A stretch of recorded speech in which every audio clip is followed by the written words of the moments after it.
Although venison is delicious, eating it every day can become monotonous. So before heading home, they wanted to catch some whitefish and pike. The group took a boat to their usual fishing spot and began setting up the nets. This trip, they brought 2 nets to place in different areas. After setting them up, they waited overnight. The next day, the family returned to the fishing spot to check the nets for the first time. The catch was excellent, full of large pike. They counted 12 fish, a good haul. However, to have fish for the long winter, this was not enough. Back at camp, Teresa and her daughter started processing the fish, while John and his grandson went to check the second net. First, they removed the heads and guts of the fish, then split them down the middle, removed the bones, and prepared the remaining meat for drying. They hung the fillets on a drying rack. John's luck continued, as the second net also contained many pike.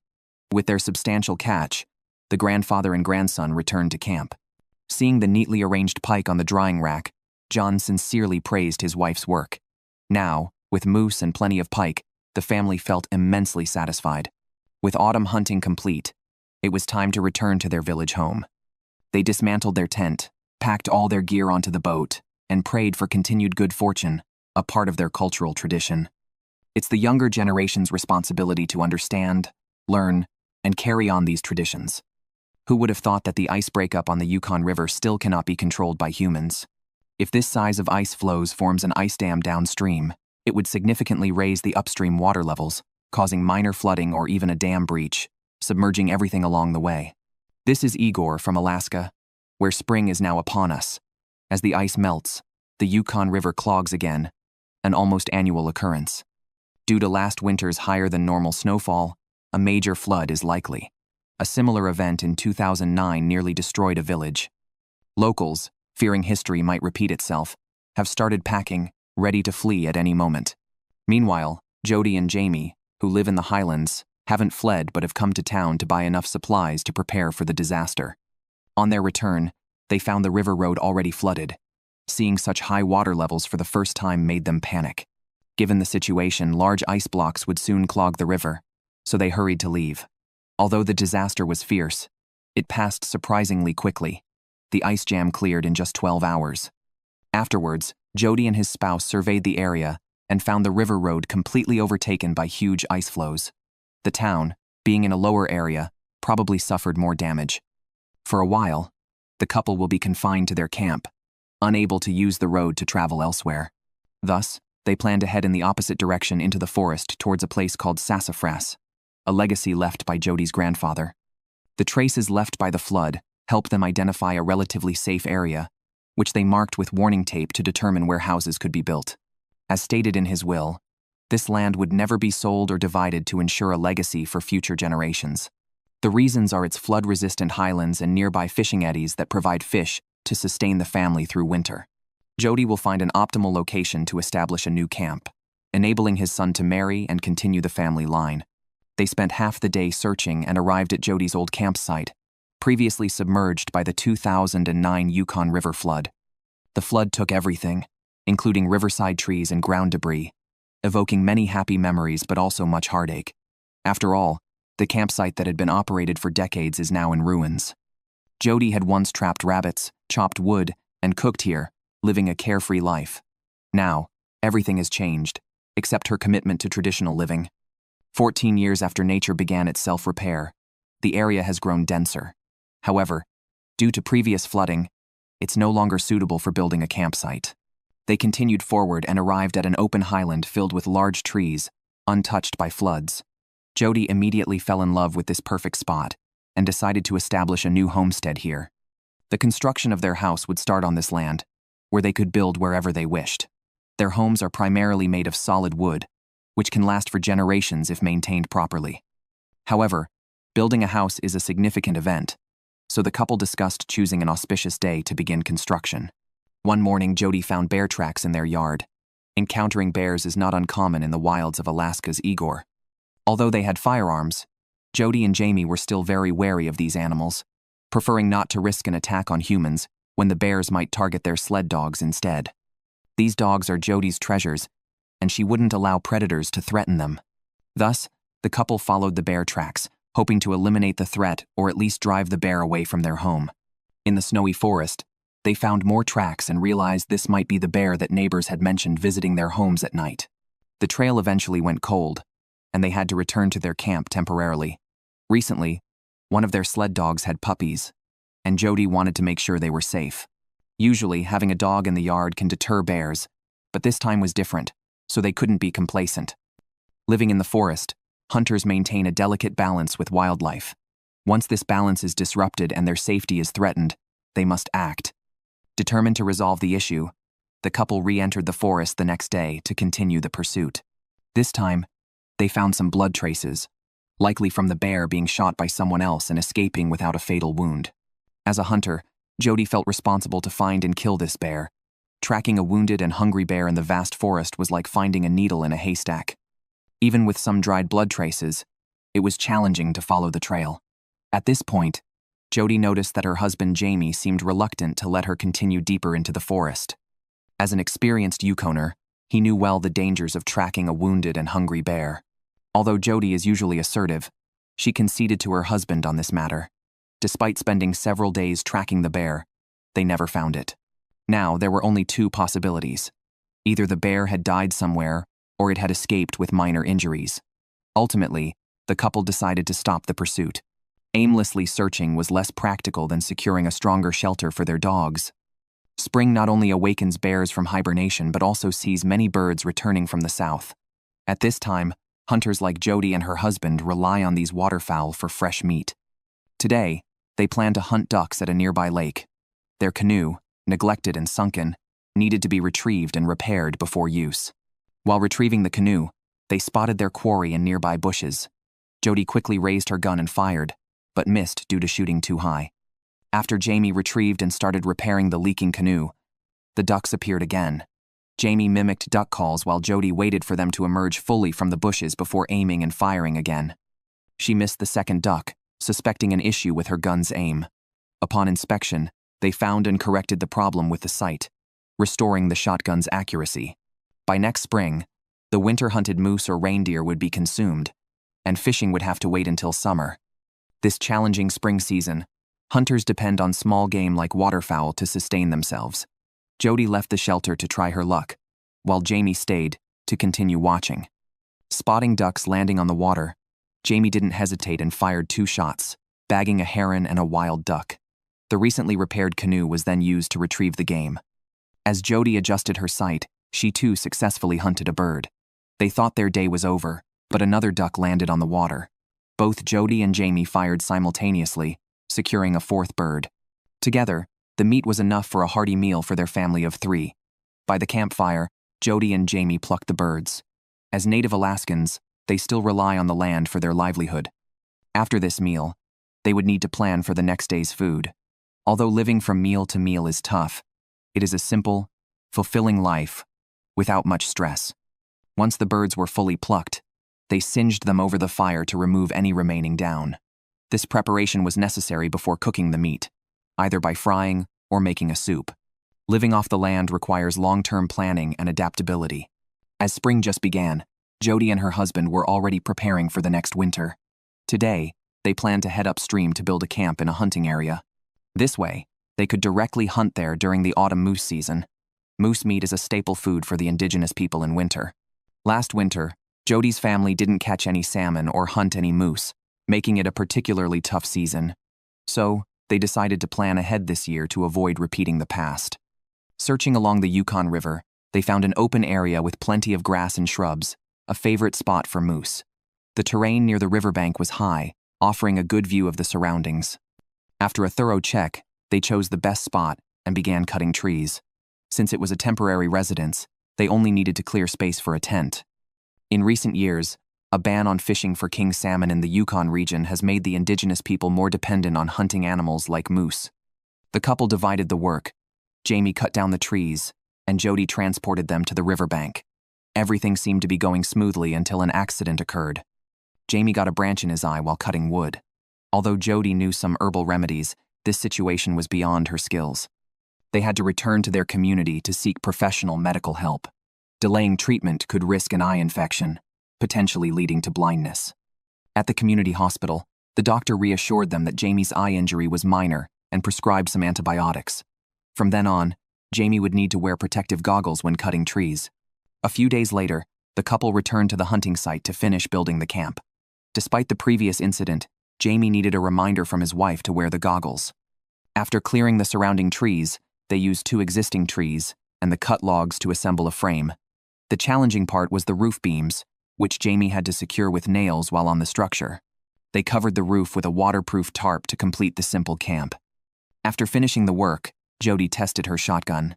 If there were a large moose across the river now, it certainly wouldn't escape her aim. With the arrival of summer, it's time for Jody and her husband to fish in the river and stock up. The Yukon River, spanning 3,185 kilometers, is rich in natural resources, including countless varieties of salmon. In recent years, the king salmon, the top-tier salmon from the ocean, has suffered from excessive commercial fishing, resulting in fewer making their way to the Yukon River.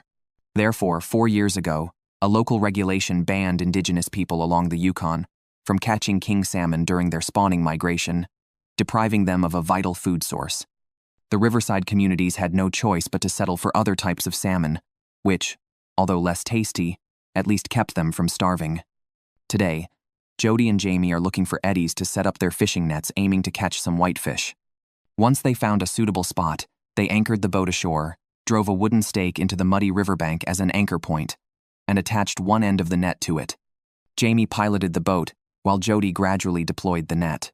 They used a net with small meshes that could only catch small-sized white salmon, not the larger king salmon, which wouldn't be trapped by such a net. After setting the net in the river, they weighed it down with a heavy object as another anchor point. Based on past experience, they planned to wait 24 hours before returning. The next day, they returned to the fishing spot as the water level of the Yukon River had risen about 30 centimeters. Upon their first check of the net, they found a live salmon, but it turned out to be a king salmon, which they had to release because of the prohibition. This fish, having spawned upstream, would help strengthen the population. After a full inspection of the net, they found no other fish, a first in their many years of fishing. They decided to try their luck elsewhere, needing a steady catch throughout the summer to have enough fish for the winter and to feed their dozen sled dogs. They chose a spot where 2 rivers converged, attracted by the clear water and mud creating a unique landscape. According to their experience, whitefish, northern salmon, and pike liked such places, aligning with their targets.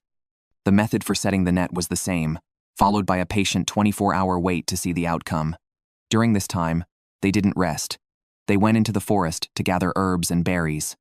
Jody first found raspberry leaves, which she picked and dried for medicinal use. They also found rose hips, containing 5 times the vitamin C of oranges, which are ready to eat when they turn deep red and soften. The entire summer was busy for Jody's family, with fishing and processing taking up much of their time, leaving little for foraging. Now, with the opportunity, they aimed to gather as much as possible for storage. They also found stinkweed, rich in antioxidants, and also used medicinally. Jody often made it into a tasty tea. While these resources were abundant, they never took too much at once, ensuring that there would be something to harvest the next time. Another day has passed, and it's time to check the fishing net again. In the Yukon region, fishing is not a sport, hobby, or pastime, but a way of life. Hearts, they pulled up the net once more. This time, it held a dead chum salmon. Had it been alive, they would likely have released it. While not mandatory, allowing it to spawn upstream would generally be more beneficial. Catching only 1 fish in 2 days clearly shows how much the Yukon River needs protection. After returning to camp, the couple cooked the salmon and served it with some raicea perfect meal. The ongoing commodification of natural resources invisibly hastens their depletion.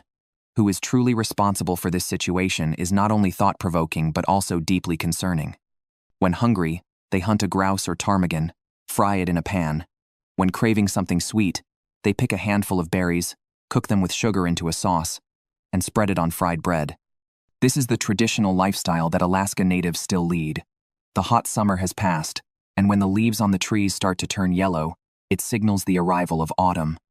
The season is clear and crisp, but wildfires are becoming more frequent due to changing climates, a common challenge for the natives of Alaska. Jody and Jamie have grown accustomed to these conditions, remaining calm as long as the fires don't reach them. Driving along a small road to a berry-picking spot, they suddenly spot a grouse in a tree. They quickly stop, and Jody, armed with her shotgun, chases into the forest. She aims, fires, and secures a grouse. But there's another hiding nearby. She fires again and catches a second one. Surprisingly, the sharp-eyed grouse didn't flee at the sound of gunfire, perhaps overconfident in their camouflage. After securing a hearty dinner, they continue to the berry-picking site. The berries here are wild and natural, free from pesticide residue. What used to be just ordinary wild berries have now become a rare treat. It's hard to say whether our diet has progressed or regressed. They find a large blueberry bush, untouched by bears, and the picking is satisfying. Without these, getting enough vitamins in winter would be tough. The berries, once made into jam, also provide one of their few sweet treats. Compared to other tasks, berry picking is almost a leisure activity for hunters. While working, they pray for the land to stay healthy and continue providing food. They don't pick all the berries. Some are left for seeding or for the bears to eat during winter. Just then, thunder rumbles in the distance, and a rain cloud approaches. If the hard-earned blueberries get wet, they could easily rot, so they quickly pack their harvest into the car. As they head back, they spot a ptarmigan. Such an opportunity for more food cannot be missed. Jody grabs her shotgun and gives chase. Once she spots her target, she fires and bags another bird. Its companion doesn't fly away but frantically runs through the bushes. Jody's quick reflexes secure another catch. With winter approaching, the ptarmigan's feathers begin to turn white, making them harder to spot. This trip yields 2 grouses, 2 ptarmigans, and 2 gallons of blueberries. Truly good haul. With heavy rain imminent, they can't delay and must hurry back. Once at camp, they wash the blueberries and cook them with sugar to make blueberry jam. Jamie fries the day's grouse, and dinner consists of fried bread topped with homemade blueberry jam and grouse meat, a perfect meal once again. As Alaska begins to blanket in snow, wilderness hunters who failed to secure large game in the fall must rely on hunting rabbits or small birds to sustain themselves. They know this might be their only food source during the long winter, so they must stay alert and patient. Joel, a native living by Lake Iliamna, awaits the winter moose season. With no food available, he must hunt small prey daily to survive. Today, he plans to search an abandoned logging trail by the lake, hoping for good luck and more food to bring home. The recent temperatures have been unusual. The winter moose season is approaching, but the lake has not yet frozen. If the lake doesn't freeze by the start of the season, Joel won't be able to hunt in more distant areas. This winter, he might have to depend solely on small game, a difficulty only those who have experienced it can understand. In a dense thicket, Joel finds fresh rabbit tracks from this morning. Following them, he locates the rabbit's den, but it's empty, and the surrounding area is covered in fresh snow. Spotting a pure white snow rabbit in the wild is extremely challenging. Moreover, rabbits are highly active, and walking to catch one might burn more calories than gained. However, with no other food options, Joel follows the tracks for nearly 2 kilometers, although rabbits usually don't run this far. Having invested so much time and effort, he can't give up now and continues his pursuit. At the end of the tracks, Joel finds another burrow. Indeed, a crafty rabbit has multiple dens, just as the ancients said. However, the rabbit isn't there. It's likely hidden deep within the cave. Unable to use his shotgun, Joel decides to set a trap at the entrance. Just as he prepares to set the trap, he hears the sound of a grouse flapping its wings nearby. Focused on the rabbit, he had neglected to watch for birds in the trees, a serious oversight. Quickly, he takes his shotgun, aims at the grouse in the tree, and fires. The bird falls, providing him with much-needed food and easing his anxiety. While the grouse is still warm, he cleans it immediately. Grouse typically eat pine needles, giving their meat a unique and delicious flavor. After a day's effort, the hunter has only caught 1 grouse. Honestly, it's not much. Back at camp, he cooks himself a delicious dinner. As deep winter sets in, finding food here becomes increasingly difficult. Starvation seems inevitable, making it essential for Joel to maintain contact with the outside world. For decades, he has maintained a dog sled trail, his only route to town during winter. Maintaining this trail isn't hard. It simply requires cutting down newly grown trees with a chainsaw. However, this year is different from previous ones. Heavy summer rains washed away the only bridge over the creek, a critical part of the path, so he needs to find a way to repair it. To prevent the new bridge from being washed away again, he must find a spot that is elevated and has large trees. Once a site is chosen, he cuts down trees and lays one across the creek to form a log bridge. Clearly, this is not safe enough, so he adds another log for reinforcement and uses a chainsaw to cut planks, which he then nails onto the two logs, making the bridge much sturdier. Although the bridge is simple, it could be life-saving in crucial moments. Joel's efforts not only help himself but also benefit others living nearby. Even though the road to town is now passable, the fundamental problem of food scarcity remains unresolved. As deep winter sets in, finding food becomes increasingly challenging. Faced with hunger, maintaining contact with the outside world is crucial for Joel, a native with hunting rights. Recently, a group of seals has arrived at Iliamna Lake, and Joel plans to hunt one as a source of food to address his immediate needs. A group of seals is sunbathing on the ice, unaware of the approaching hunter. Joel, an Alaskan native struggling with food shortages, aims to hunt a freshwater seal. However, this is no easy task. The frozen lake offers little cover, and his every move is under the watchful eyes of the seals. As danger approaches, the bulky prey begin to escape in batches. Although Joel eventually finds cover, only one seal remains. Determined not to miss this rare opportunity, he steadies himself, takes aim, and fires. The bullet pierces the air, but Joel is unsure if he has hit his target and takes cover to assess the situation. Since he is using a small caliber shotgun today, he needs a fatal shot. If he only wounds the body, the seals will escape back into the water. Iliamna Lake is home to freshwater seals. When the lake freezes over, no one knows where the seals go. Some say there are underwater caves, but this has never been confirmed. In the past, Joel's ancestors frequently hunted seals here for sustenance. Although conditions have improved, Joel still prefers to live the old way, hunting and fishing to thrive. This seemingly simple lifestyle actually demands great personal skills, and frequent failures like Joel's could leave his family starving. Seeing no movement from the prey, Joel decides to investigate. The bullet hole is far from where the prey was, making a hit unlikely, so there's no need to worry about an injured animal. This scare likely means the seals won't return soon. Just as Joel is about to leave, he comes face to face with a seal emerging from the water. Both are startled, and the prey quickly escapes, leaving Joel disheveled in the wind. This situation is beyond Joel's usual experience.